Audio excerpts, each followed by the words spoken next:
Paul was mentioning how when we have these heat waves in Spain and Europe, we are under the influence of the ridge in the jet stream. And I want people to understand that this ridge is allowing very, very hot air coming all the way from the Sahara Desert into Spain and into Central and Northern Europe.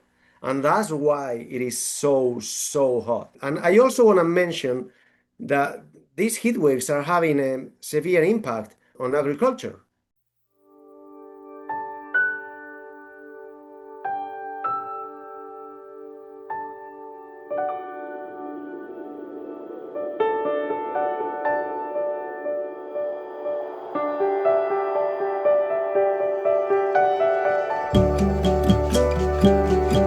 Hello, and welcome to another edition of the Climate Emergency Forum.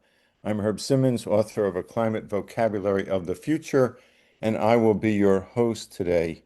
I think anyone who's looking at the media, even not so closely, will know that Europe right now and for the past few weeks and even the past couple months is experiencing an extraordinary heat wave that's covering much of the continent, setting records, I would say probably every minute, not just every day. And that's going to be the focus of our program today. But you don't need to hear us to say, it's really hot in Europe. You know that already. At the Climate Emergency Forum, our job is to go behind the headlines and talk about some of the other implications, the connections to other aspects of society, to nature, whether there are particular groups that are more vulnerable, but most importantly, to look at it broadly and systematically. And that's what we are going to do. And we are so happy to have with us a very special guest, a longtime friend of the Climate Emergency Forum, Alfonso Soria. Alfonso, you are joining us from the heart of the beast, from Madrid, as I understand it, in Spain. You are an air traffic controller. We've been assured that you're not on duty right now, so everybody can relax. I understand that some of our colleagues first met you and really enjoyed the time they spent with you at the COP in Madrid in 2019. We're so happy that you're here. You're also an environmental activist. For 30 years, as I understand, you've been an active member of a national group that in English is called Rivers with Life, which is a great name, and I'm sure a very important group as well. We have with us Regina Valdez, who came back after an absence for a while last week, and we're so happy you're back here again, Regina. You're at Columbia University, where you've just finished a master's degree. We'll post the link to that show. We also have Paul Beckwith, a climate system scientist from Ottawa and host of a popular YouTube program. So we have lots of people to discuss lots of different angles about the climate emergency and heat in Europe and all of its implications. As always, please subscribe to our channel. Tell us what you like about what we've done, suggest future programs. Like the channel, go to our website, climateemergencyforum.org, press that donate button, and you'll bring lots of smiles to our faces and many more programs. And as always, at the end of the program, I will be taking no more than 3 minutes to talk about the climate three of the bigger stories on the climate crisis of this past week. So with that as an introduction, let's go to our guest from Madrid to start out. Give us your perspective, living through it, and as somebody who's been an activist for decades doing this incredibly important work. Well, Herb, thank you very much for having me. It's a pleasure being with you guys. I know most of you, and it's a pleasure, definitely. And yes, we are definitely having a severe heat wave now in Europe. I want to discuss a few things related to it, Like in France, many France's departments are under an extreme red alert. In southwestern regions, temperatures are exceeding 40 degrees centigrade, with local peaks approaching even 45 degrees centigrade. And this is lasting several consecutive days.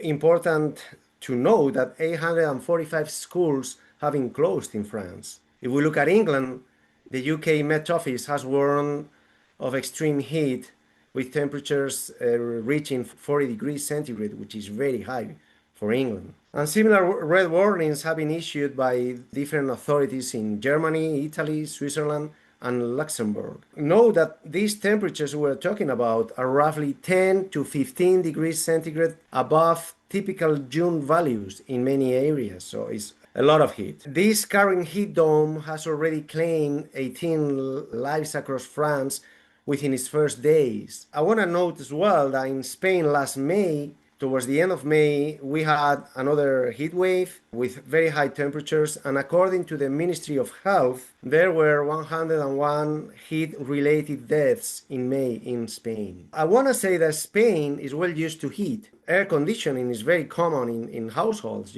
but it's very rare in Europe because in Europe they are not used to all this hot weather.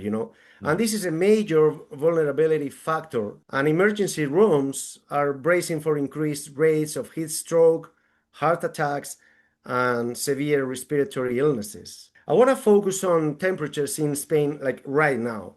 We have been reaching 45 degrees across Andalusia, which is southern Spain. Today it's been very, very remarkable that in Bilbao, which is on the north coast of Spain, on the Atlantic coast, they reached 40 degrees centigrade. This is extremely unusual. Tomorrow they are expecting 41 degrees in Bilbao. We are having what is known as tropical nights, where temperatures don't drop by 24 degrees centigrade. And that denies the human body its vital window to cool down. In Madrid, where I am now, we are having temperatures at night of like the minimum temperature around 25 degrees, all this week, several nights in a row. So it is becoming difficult to sleep. It is important also to note that relative humidity in the air is normally very low in Spain, especially in central Spain.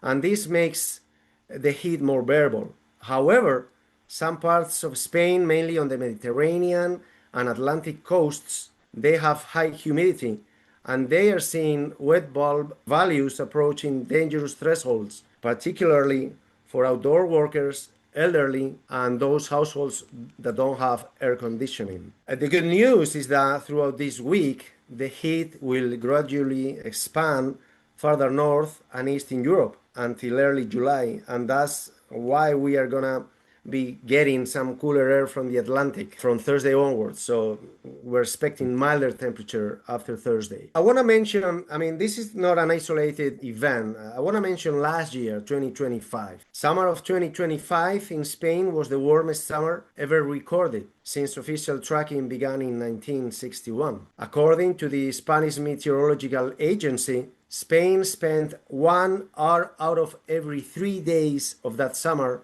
under a heat wave, totaling 33 days of official heat wave conditions across the year. This is very high, very, very high and very unusual. Thermometers repeatedly cleared 43 degrees centigrade across wide swaths of the southern half of Spain. It's important to note that in Jerez de la Frontera airport, which is also in the south, they reached 45 degrees on August 17, and in Murcia, which is a very typical holiday spot, they reached 45.1 degrees on August 18th last year. And all this heat that we had last year in Spain made the wildfire season totally catastrophic. You see, according to Copernicus European Forest Fire Information System and the Spain's Ministry for Ecological Transition, the total area burned in Spain soared to roughly 350,000 hectares, making 2025 the worst wildfire year for the country in recent history. That was a catastrophic summer, absolutely. I was able to witness some of these fires in León, where I have a little house. León is in northern Spain, and it was terrible and very sad to see all these beautiful areas burning down to the ground, really, really sad. That's a very sobering, but maybe not surprising sort of picture that you're painting. When we have in the United States, I can't speak for other countries, United States, when we have extreme weather that is clearly linked to climate change and the degree to which it's caused by climate change is still undecided or contentious, our news media makes sure, they almost absolutely make sure every time not to mention climate change. It's almost like an iron rule. It's what I call in my book, A Climate Vocabulary Future, the media omerta, the code of silence. And I'm curious, in Spain, are the media acknowledging that this is not just some random event, that it's related to climate change, which in turn is related to how much fossil fuels we burn and all the other causes? The media do acknowledge that. Yeah, they do. Mhm. Yeah. It's clearly spoken and people understand that climate change is real, it's happening, and it's happening now, and it's affecting every one of us. From the United States, I'm so eager to say that's wonderful, but it shouldn't be wonderful. It's Yeah. obvious. We also have many climate deniers in this country as well. They seem to be popping up more and more around the world, sadly. Absolutely. Yeah. Well, thank you so much for that, Alfonso. That's a great Mm. introduction to this program. Let me segue over to Regina. Regina, give us your New York perspective.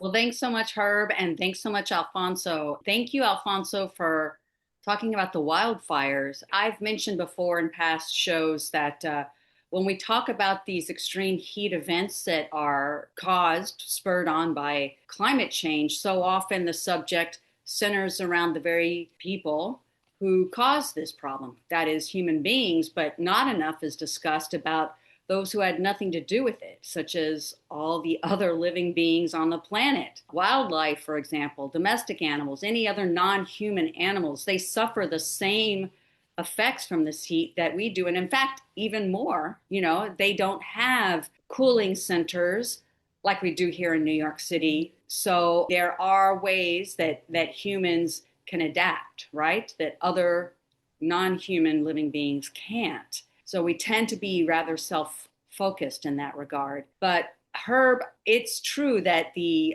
media has been complicit basically my entire life, and the last few years they've timidly come out and little tiptoe mentioning anthropogenic climate change. I do see this in the New York Times.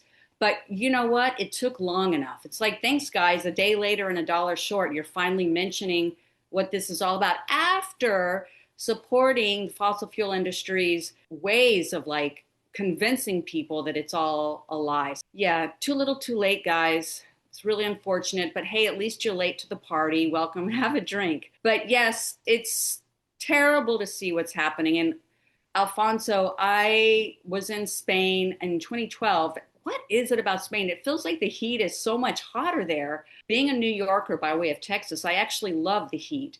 But I have never felt so hot in my life as I felt in Spain, especially southern Spain. My God, unbelievable. And in actuality, yes, there was air conditioning, as I noted, in Spain, in my experience, but it's so true that in other parts of Europe, air conditioning is not so common. When I'm reading about and hearing about these school closures, largely in like these developed nations, it's due to it's just impossible in the classroom. I mean, ask any teacher. I used to be a teacher. It can be really, really hard to manage a room full of 30 kids.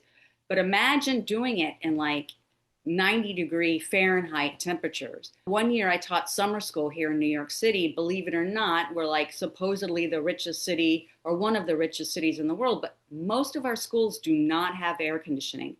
And it was just impossible. One of the things that I wanted to speak to was the days of school that children are missing. It's really just untenable. For one thing, getting students from classroom to classroom takes time away from education. But also, I personally don't think that students have as many days in school as they should. But when you strike away a week and a half of the entire school year, that has an effect. Now, in the olden days, when it used to get cold here in New York City and snow, there were such things as snow days. We don't really have those anymore because we don't have much snow.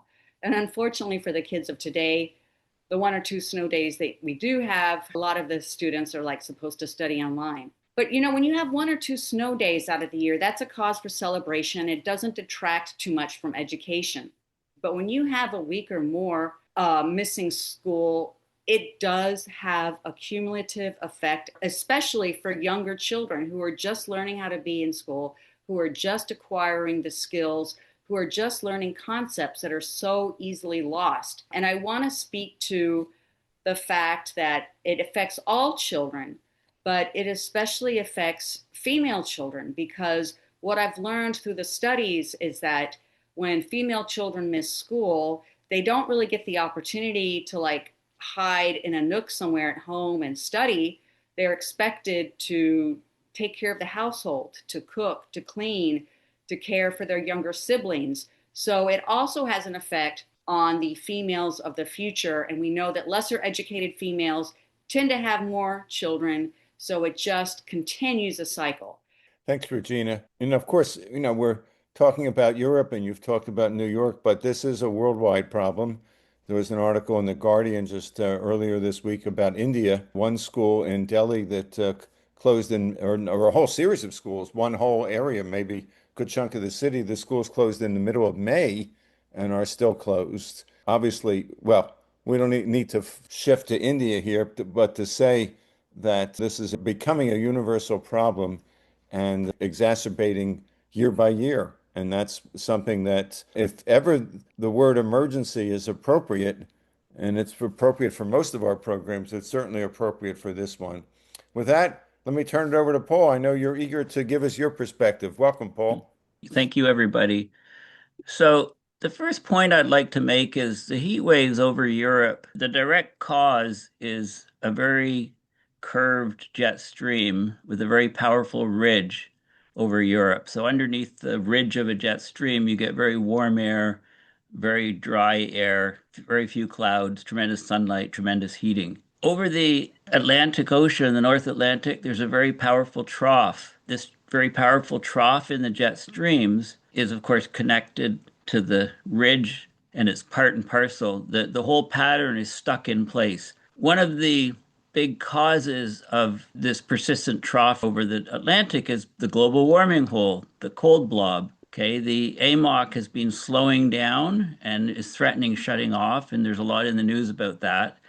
It's created an area in the North Atlantic that hasn't warmed in the last 100 years. It's called the global warming hole, if you like, or a cold blob, which has been shown very recently to be mostly due to changing Gulf Stream, changing ocean currents. But anyway, this is the phenomena that is responsible for these very early and persistent heat waves over Europe. If the AMOC continues to slow down, then this is only going to get much worse. So that's the first point. The jet streams, of course, slow down and become wavier because of the huge warming in the Arctic. But now we're seeing all these other direct effects. So that's the first thing I'd like to point out. Regina was talking about some of the impacts to people, and I'll talk about two.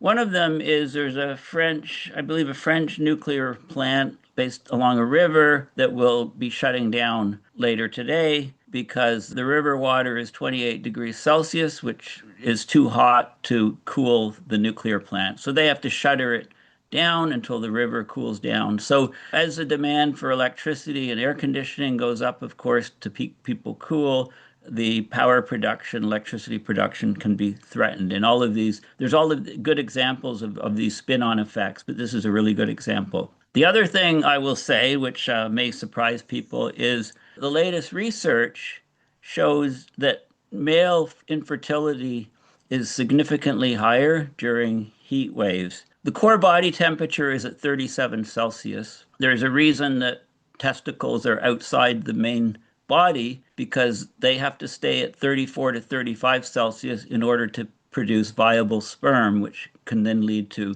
children. But if it gets too hot, then problems happen. DNA breaks down, the production decreases, and you can't get children. Those are just some surprising kind of effects of these heat waves, what causes them, and some of the spin-on effects that happen, which you might not think about. Well, that's really very provocative, very surprising at one level. And yet, as you point out, we have evolved in this very narrow window of temperature. Everything we built, not just in terms of our own bodies and our own biology, but all the systems around us, the food we eat, the concrete that we walk on, the steel in the bridges, the width of the floodplains, all of that has been designed consciously, or in most cases, unconsciously, with the expectation of a relatively stable climate. And what we're seeing over and over again, and then we shake our heads, and people like Paul, who are, sort of in front of most of this, say, well, wait a minute, here, look at the impact on birth. And Regina says, look at the impact, on children in schools and so on. I think our job in part, and it's a very challenging one, is to tie all these pieces together. They're all part of the same story. And that's the kind of story that it's our job, not just our job, lots of people's jobs, and many more people, we hope, to make people aware so that with the expectation, realistic or not, that it may lead to action. Let me turn it back to Alfonso. Yeah, Thank you, Herb. Yeah, well, Paul was mentioning how when we have these heat waves in Spain and Europe, we are under the influence of the ridge in the jet stream. That's exactly what happens. And I want people to understand that when we have a ridge of the jet stream, this ridge is allowing very, very hot air coming all the way from the Sahara Desert into Spain and into Central and Northern Europe. And that's why it is so, so hot, because we are getting this extremely hot air from the Sahara Desert. You couldn't get any hotter than that, you know? So that's one thing. And I also want to mention that these heat waves are having a severe impact on agriculture. I just want to mention a few examples. If we look at cereal and grain production, we have seen a collapse in especially wheat and barley. The heat wave that we had on the second half of May this year, 2026, that happened during the flowering and grain filling stages of these cereals, and this resulted in rapid dehydration and widespread damage in these crops. So that's why these yields are plummeting and are going to plummet this season. If we look at fruits and vegetables, many in May and June, the heat waves that we had, they rapidly strip the moisture from the soil, and that is having a severe impact on these yields as well. Peaches and nectarines and citrus crops are experiencing premature fruit drop. That means that the trees, they drop their fruit early to protect themselves from dying of thirst. All these things are happening. I think there's lots of different metaphors we could use, but I like the one of the orchestra. You've got all these instruments and sections that need to play together.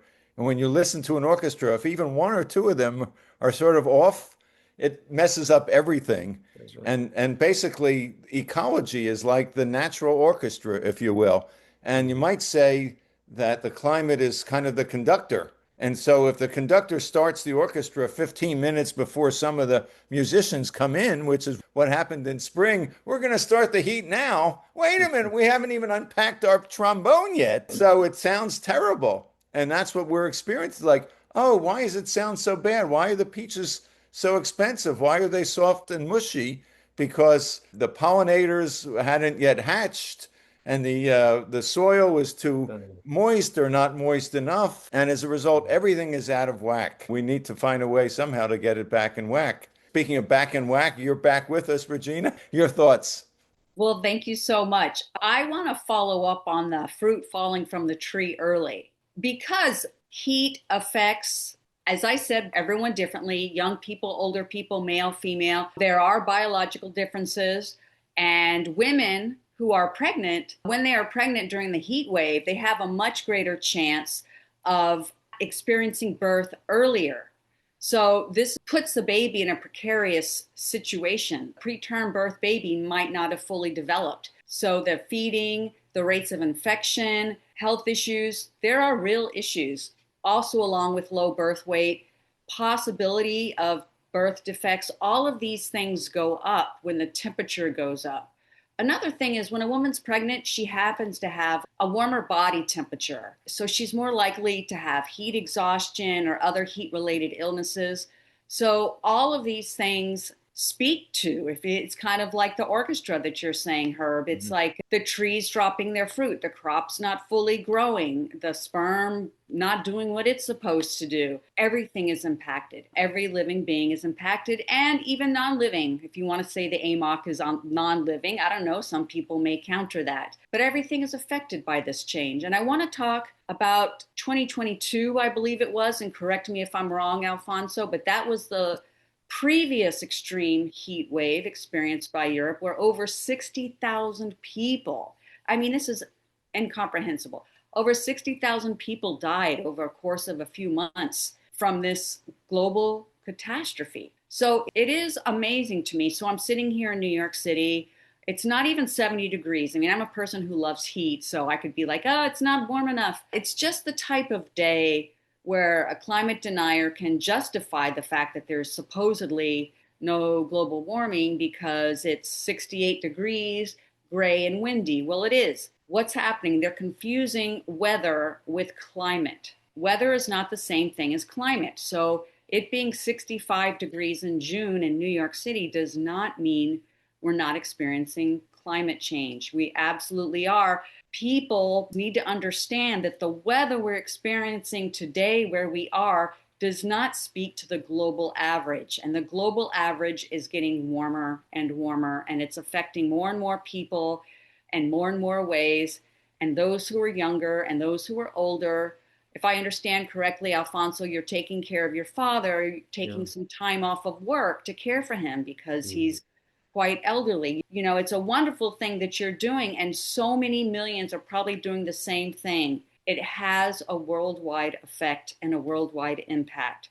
Our lives will change forever. Yes, absolutely. They are changing and they'll continue to change. We could talk for a long time, which we don't have time about language, but just the word warming is usually seen by most people as a very positive thing. It's heating, it's scorching, it's beyond a comfort level. And of course, getting back to the media, typically when you have these extraordinary heat waves, the media, in 3 seconds of analysis says, oh, let's put a picture of people sitting on the beach smiling as if, this is a wonderful thing, rather than the kids who are home, and not in school. Let me turn it back to Paul. So, one thing I'm sure that Alfonso, as an air traffic guy, is aware of is during heat waves, first of all, aircraft runways can start bubbling if it's asphalt and get softened and create problems for planes that are landing. But the other big factor is that the air density is lower as temperatures are hotter. So you need a longer runway for a plane of a given weight to take off. Eventually you can reach, mostly it's runways at altitude where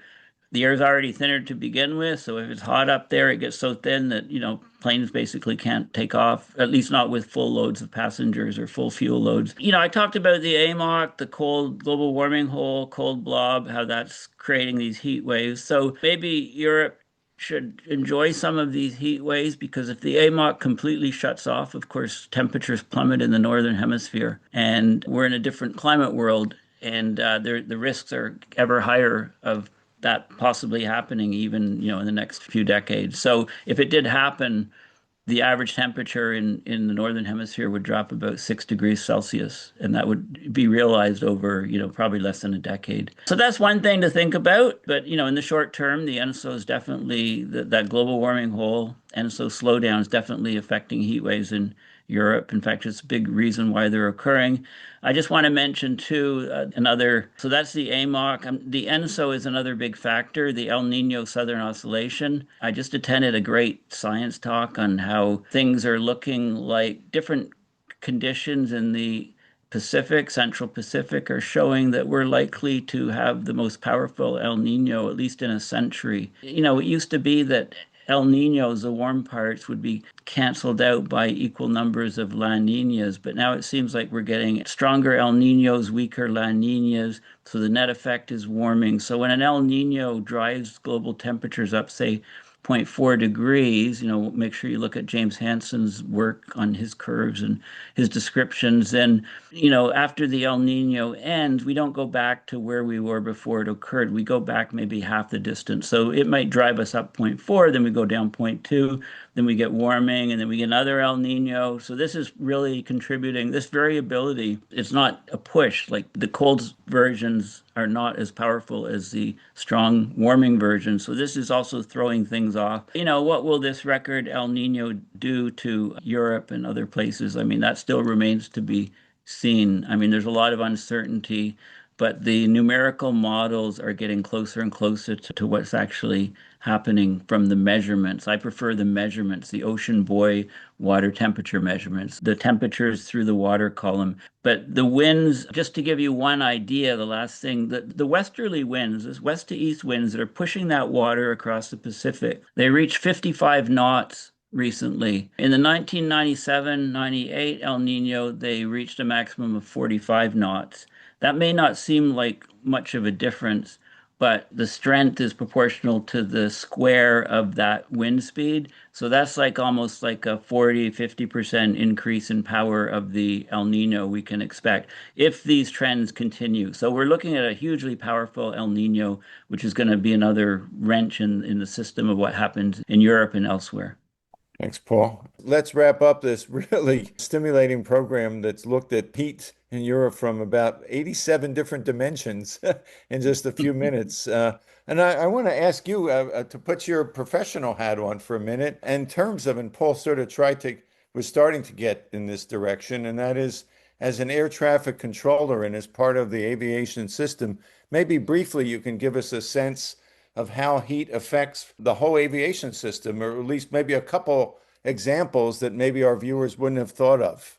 It's not only what Paul mentioned that with hot temperatures, planes need longer runways to take off. That's one thing. But what we are seeing very often is that we are experiencing more weather instability in the atmosphere, like high up in the atmosphere, and more frequent turbulence. And that is affecting the route of the planes, you know. A plane is supposed to be following a very specific route, and that's what makes us able to control all the different problems that they have encountered with other planes. But when they encounter instability, weather instability or severe turbulence, they have to change direction and they have to do it like straight away without any warning. So there are a lot of planes up in the air, many of them. So when several of them have to change their trajectory and enter a different trajectory, that's going to make my job very difficult because they're going to be encountering a different plane which was separated from originally, you know. So what I'm trying to say is that all this instability and turbulence and higher frequency of storms up in the air, you know, is making air traffic control way, way more difficult. People are not don't realize that. Yeah, Well, that's I what mean, what you're illustrating is maybe not a surprise to our viewers. We've talked about everything from the soil to the earth to the trees to the fruit on the trees to the atmosphere. I mean, every level is every level. affected by the climate change in Exactly. ways sometimes we can predict and in ways sometimes we just sort of scratch our head like, oh, no, we didn't think of that. The models didn't talk about that.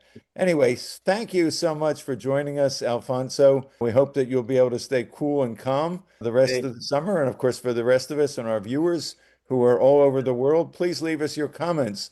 Leave us your perspective. Are you experiencing heat? How is your government dealing with it? We didn't even get into how governments and civic society responds. That's a whole other discussion that we hope to have. Thank you, as always, Regina. Thank you, Paul. And now we turn, as we do every week, to the climate three of the bigger stories of the past week out of literally dozens of important climate stories. First is it's not well publicized, but every year in between the two or the one annual council or conference of the parties, which is the huge climate meeting with 50, 60, 70,000 people, there's an interim meeting in Bonn, Germany, where a lot of the work actually gets done, or at least it's supposed to get done. And that just wrapped up. And unfortunately, the headline that I saw was that 2 weeks of tense UN climate talks have produced few tangible outcomes as diplomats face gridlock. Negotiators failed to find agreement in numerous areas, such as scaling up global emissions cuts and funding for climate adaptation. In the closing plenary, many diplomats lamented weakened trust in the entire UN climate process as it struggled to find its footing in a new geopolitical landscape. Many countries criticized coordinated attacks on science by those with fossil fuel interests. So I could continue reading, but I would just depress myself and maybe some of you. But basically, what we have here is what appears to be yet another international diplomatic failure. This one not as prominent as at the annual conferences, but just as important. All we can do is hope for better and work for better. On the same dismal note, I guess today's dismal news because I was really hard to find any positive news. We had a wonderful program a few weeks ago where we talked about with Zipporah Berman the path-breaking conference in Colombia on basically eliminating fossil fuels. 50 or 60 countries got together for the first time to do that. Well, I just read something that sort of shook me today, and that is Colombia has just had an election, and they've swung to the right, electing a nationalist lawyer and newcomer, which is accelerating a rightward shift all across Latin America. This person, again, is no friend of climate change. So the one country that took the lead now is being led by someone who seems to have more in common with the President of the United States than with someone who wants to do something serious about climate change. And Colombia, for those of you who don't focus on South America, Colombia now joins Argentina, Chile, Ecuador, Bolivia, and Panama, all of which have moved rightward in a stark reversal of what the region had been called a pink tide of countries moving to the left. And when you look at it on a map, it's really interesting because the Pacific side of South America is all countries to the right, and the Atlantic side is pretty much countries to the left. And the third is hardly any good news either, and this has to do with science. And this is a new abstract of a very important paper. I think most of us watching this channel know that global warming leads to widespread permafrost thaw and subsequent emissions of carbon dioxide and methane, driving what's often called the permafrost carbon climate feedback, which amplifies climate change. The more you have the melting, the more you have these atmospheric gases going up, which heats the atmosphere, which leads to more melting. And they've done some models now that have shown that based upon the latest modeling, they shows that early models have not adequately covered that. And here that the models now show additional warming increases the probability of exceeding one or more tipping points by up to 50% and can substantially accelerate the timing of tipping elements and tipping events by hundreds of years. Hundreds of years. Now, of course, this is just a model. Maybe next week there'll be another one that says this one is wrong or too pessimistic, but it's very sobering. And you put together the science that's getting worse, you put together what we've heard on today's program about what's happening in the real world that's getting worse. You put that together with the politics that's getting worse, whether it's in the country of Colombia or in Bonn, Germany, and it leads to a situation that cannot bring a smile to our faces. But we'll be continuing to report on this. We'll be continuing to focus where we can on solutions and actions because no one is giving up yet on this climate crisis. Please like this program, subscribe, donate so we can keep doing these wonderful programs for you. Please go to our website. We have a new feature the last few weeks, our podcasts. And as always, we will see you next week. Thank you.